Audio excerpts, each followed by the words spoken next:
They called him the Butcher of Plainfield and the Plainfield Ghoul, inspiring books and movies like Alfred Hitchcock's 1960 Psycho and The Chainsaw Massacre.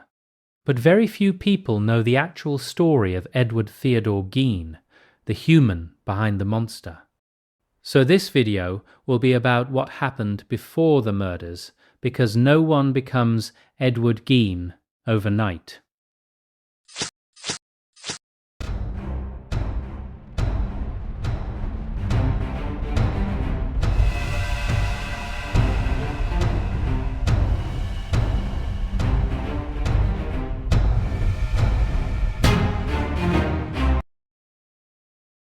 Edward Theodore was born on August 27, 1906, to Augusta and George Gein, both of German descent, in La Crosse, Wisconsin.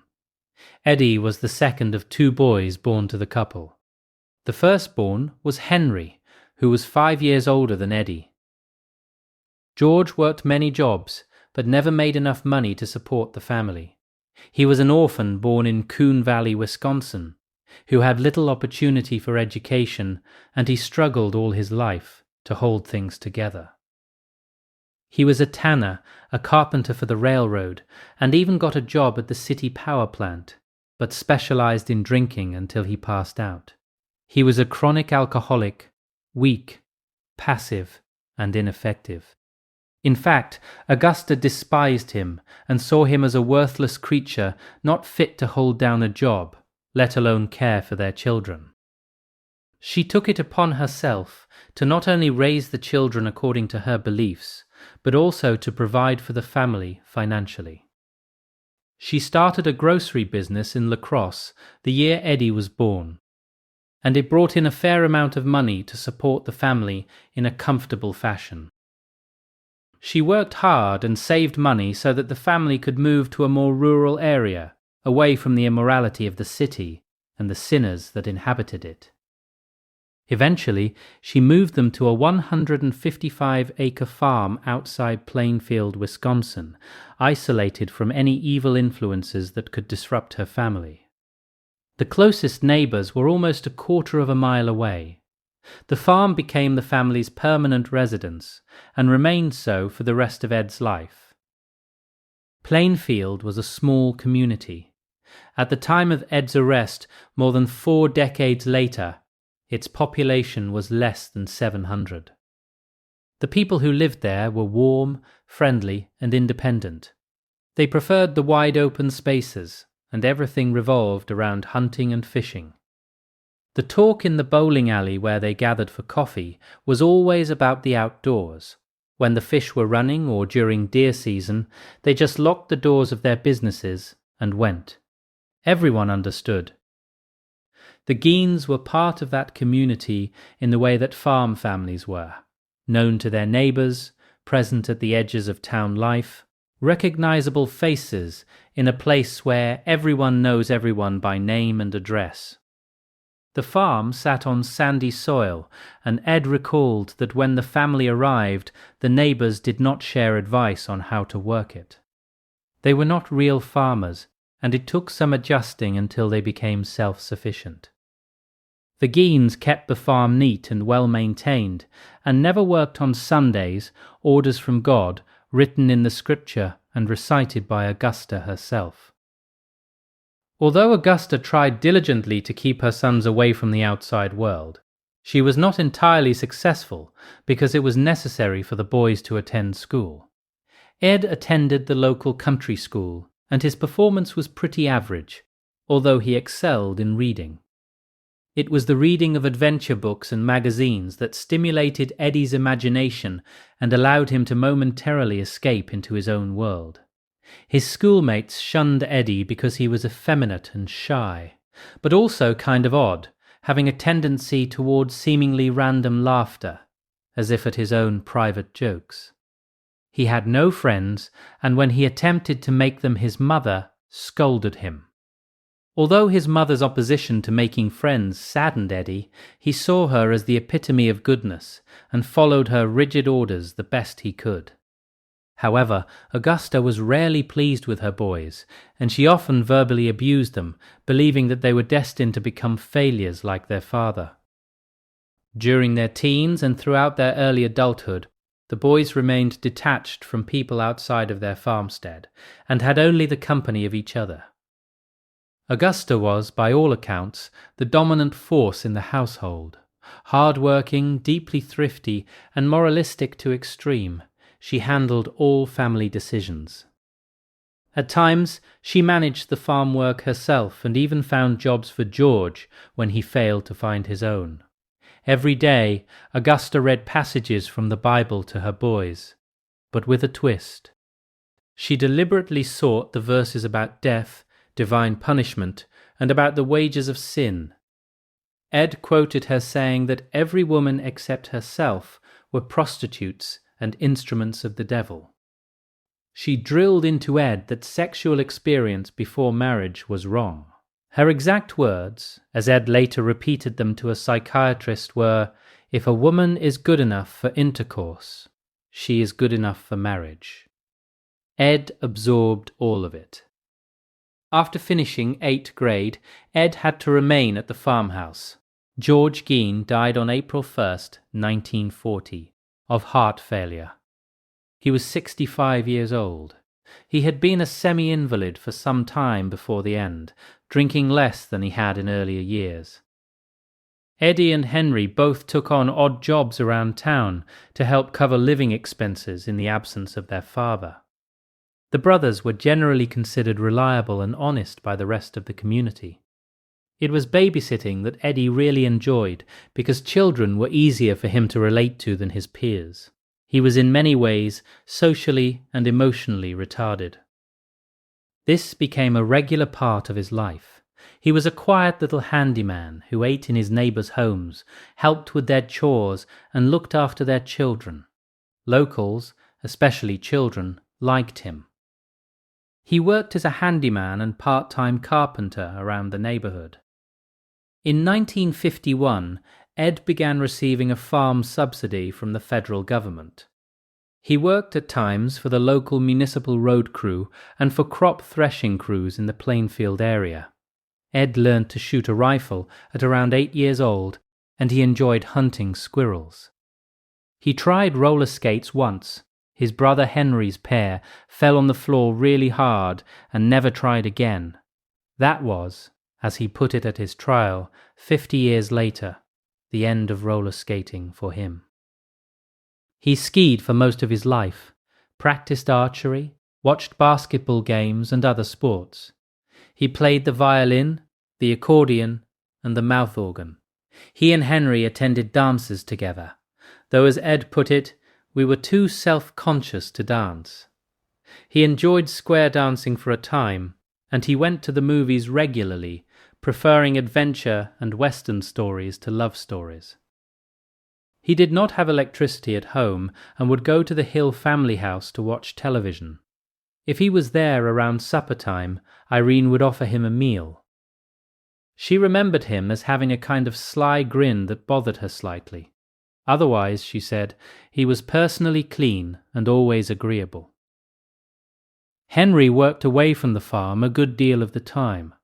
On one occasion, he was a foreman for a farmer who employed Jamaican laborers.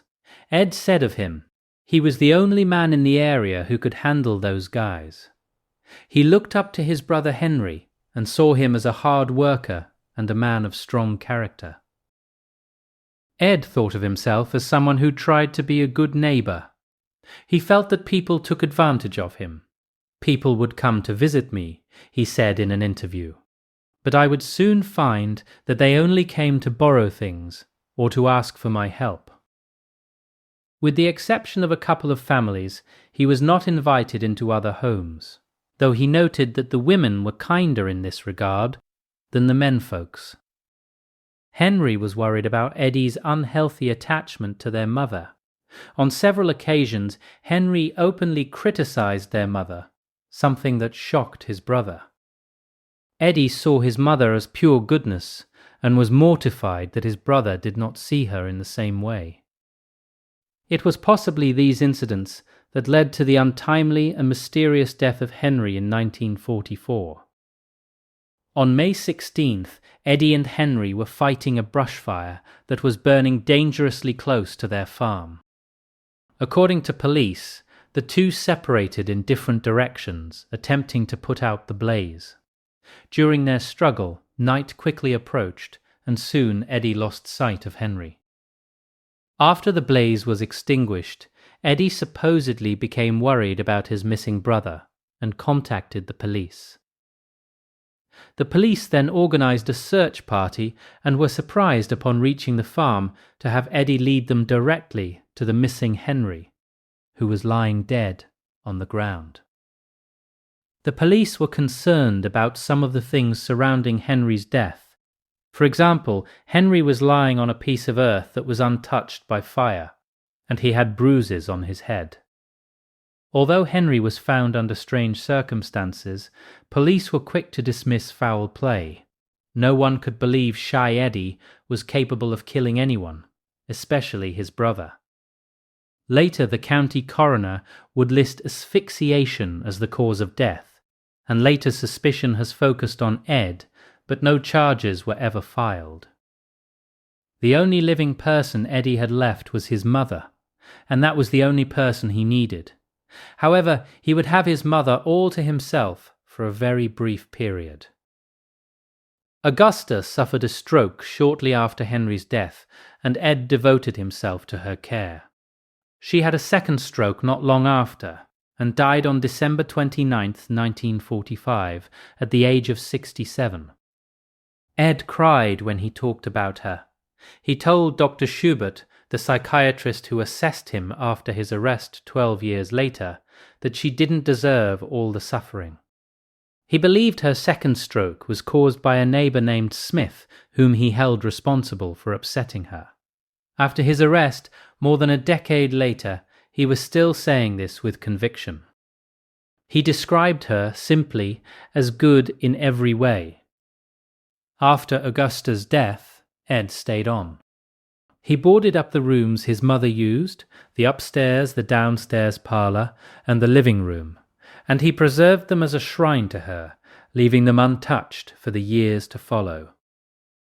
He resided in the lower level of the house, making use of the kitchen area and a small room located just off of the kitchen, which he used as a bedroom. The rest of the house fell into squalor. Ed sold the stock and let the farm go. He said he preferred to let it reseed itself to woodland. He sometimes thought about selling the property to visit relatives around the country or to settle somewhere else. He even made half-hearted attempts, but nothing came of it.